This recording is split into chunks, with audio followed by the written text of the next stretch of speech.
want to introduce a lady who is way before her time. I don't know how long she's been doing this, but I would say it's close to 20 years. Christina Tobin has been all into free and equal elections for most of her adult life. And she's been touring the country trying to make sure that we were having safe, secure, free, and equal elections. And I can just tell you, she is a lady for all seasons. She's very professional. I've been at her events. She's been at some of ours. And she's here today to talk about free and equal elections. My dear friend and somebody I admire very, very much, Christina Tobin, you're up. Yeah.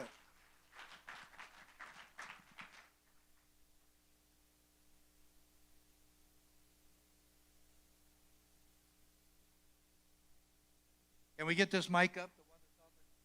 On the podium? They can. Oh, great. Thank you so much.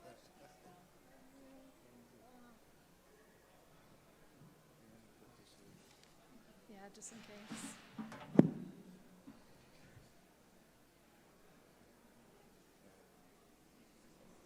Thank you. Thank you to our host, the Constitutional Sheriff's Peace Officer Association, for this opportunity to join and speak before an assembly of like-minded, freedom-loving individuals. Your courage and dedication preserves and enriches our collective dialogue.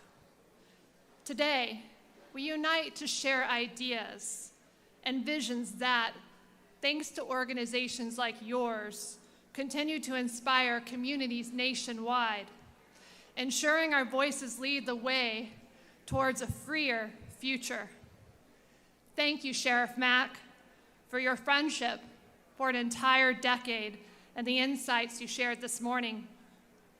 My name's Christina Tobin. I'm the founder of the Free and Equal Elections Foundation. It's been around 16 years. In 2008, I founded it. It's a nonprofit, a 501c3 organization that's here to reform our electoral system. We've been hosting presidential debates since 2008. But I go back in the electoral arena, back into 1993, even 1998, when my father ran as a libertarian for governor of Illinois. And at 17 years of age, I saw the flaws of the electoral system, that it took 25,000 signatures for a third party to get on the ballot in Illinois, while it was only 5,000 for Democrats and Republicans. 4 years later, I served as a coordinator for my father, getting him on the ballot. In 98, he was wrongfully knocked off the ballot. They recommended he be placed on the ballot, but the Board of Elections knocked him off the ballot. Why? Because he was a threat to the system. My dad sued the Board of Elections, Supreme Court, he lost. Election law expert Richard Winger calls me the silver lining of 98. That is the biggest honor coming from a mentor and a hero of mine, because I got upset, maybe even angry at 17 years of age. And 4 years later, I helped get my dad on the ballot.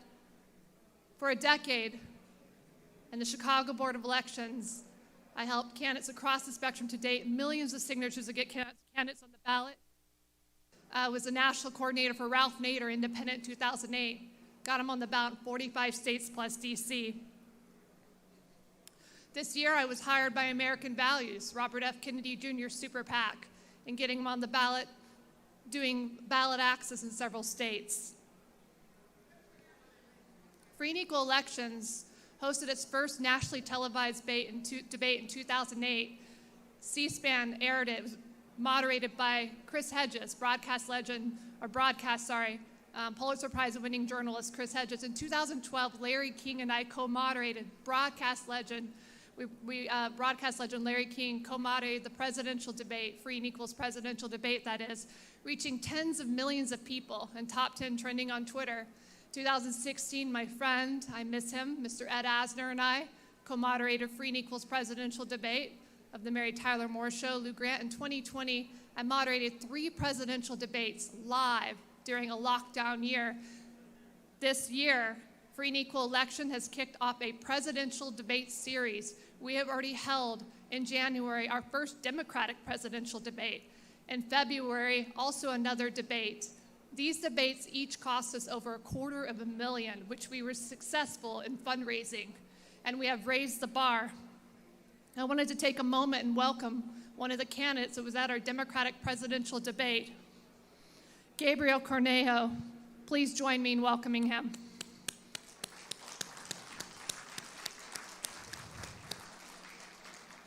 As a former Democratic presidential candidate, I admire that you declared your independence and are running as an independent for Congress in District 1 in Nevada. It is absolutely vital that our voices amplify beyond this room to reach the millions who seek hope and truth. Through the honest dialogue we foster today, what once seemed like an insurmountable behemoth of government and media are now becoming opportunities for enlightenment and engagement. Thanks to the dedication of organizations like CSPOA, Free and Equal Elections, and many others, we are not merely responding to challenges, we are proactively changing a future where the people of this country are empowered to rise together in unified strength. I'm here, as I believe we all, not just to change, but to shine a light on the blatant disregard for actual truth and free choice in our United States government, and the institutions that weave themselves and insinuate themselves into the fabric of what we consider to be our valued sources of information. Sadly, these have now become a toxic, uninvited branch seeking to graft itself onto the American tree of democracy. Once upon a time, many of us believed that the information in the news was factual and could be leaned upon for truth and honesty, with trusted faces on the television helping us understand the world at large. But Dorothy, this ain't Kansas anymore. Once upon a time, we were all duped. We now see that the arbitrators of so-called truth in the public sphere are in fact the manufacturers' pseudo-narratives they expect us to buy. The days of purely partisan politics is over. This has profound implications for our elections and challenges our ability to engage in honest national dialogues about our choices. With the power predominantly held by two parties, supported by a media narrative that presents them as the only viable options, it has become crucial for us to intentionally advocate for a media landscape held accountable for presenting diverse ideas and critical thoughts. It is our responsibility to highlight those that empower all voices instead of caving to the biased outlets that apparently believed it's their responsibility to limit the information that is shared. Voter turnout is at an all-time low. 60% of registered voters showed up for the general elections. That leaves 40% staying at home. Are the majority of voters so disenfranchised and jaded by the choices that this year's elections will be decided by only a quarter of the total population? The lack of true choice and intellectual variety in our political world is not only staggering, but dangerous and appalling. It is not that it doesn't exist, but rather that it has been on the vice grip of the established paradigm, an autocracy with a compliant and even complicit media, fomenting the erasure of our independent voices. While the destructive duopoly panders and postures, real voices of new leaders are waiting to be heard. We just saw a lot of those new leaders today. Sheriff Mack had all of you stand up. That is so inspiring. I love that I'm here. The tide is turning. We the people are united by our individual and independent strengths. We are one nation, not a tattered group of tribes, left, right, or others, defined and created by an elite dynasty of often criminal masters in government. Our shared vision is one of unity. Out of many, one. From the many, we will find the real truth and hope. The Commission on Presidential Debates, what a corrupt platform.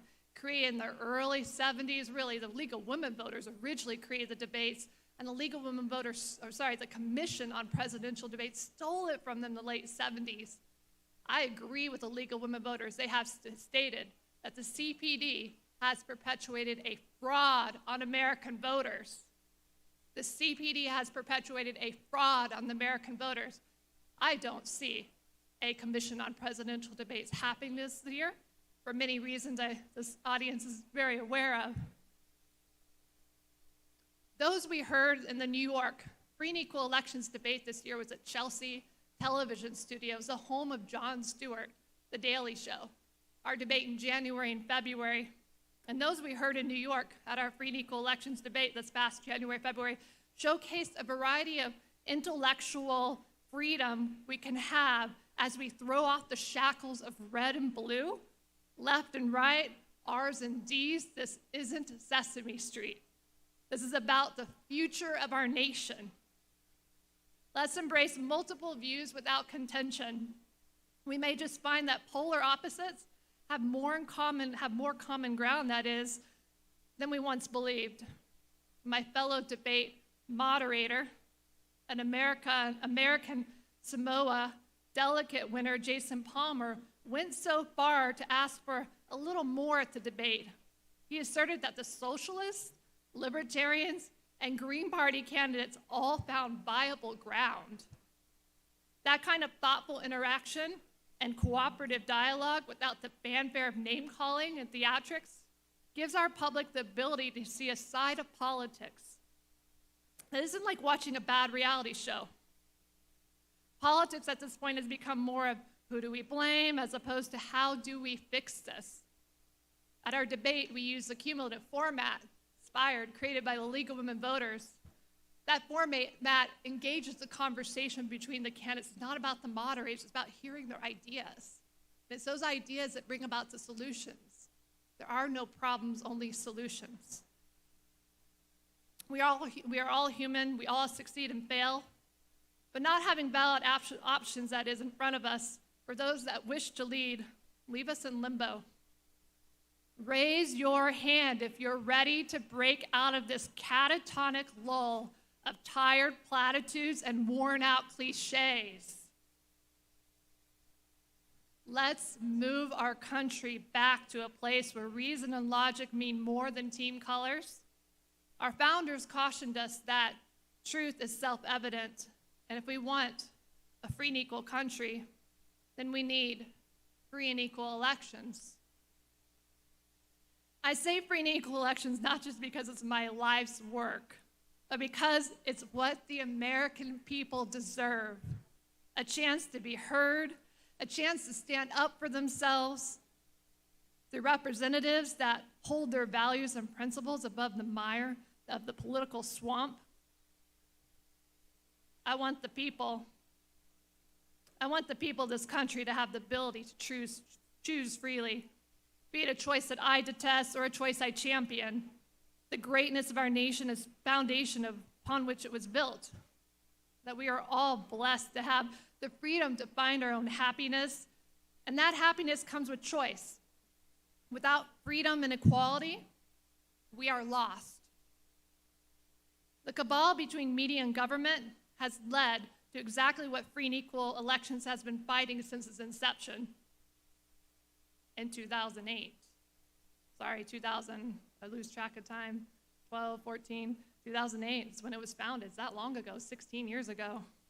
A media that doesn't inform, a government that doesn't protect, and a country in the dark about the tiny men pulling levers behind a curtain, pretending to be the wizards of their own egotistical Oz. To get involved, please join our coalition, and to help sponsor our next debate, you can find more information for us at freeandequal.org. Thank you so much for your time. It's an honor to be here.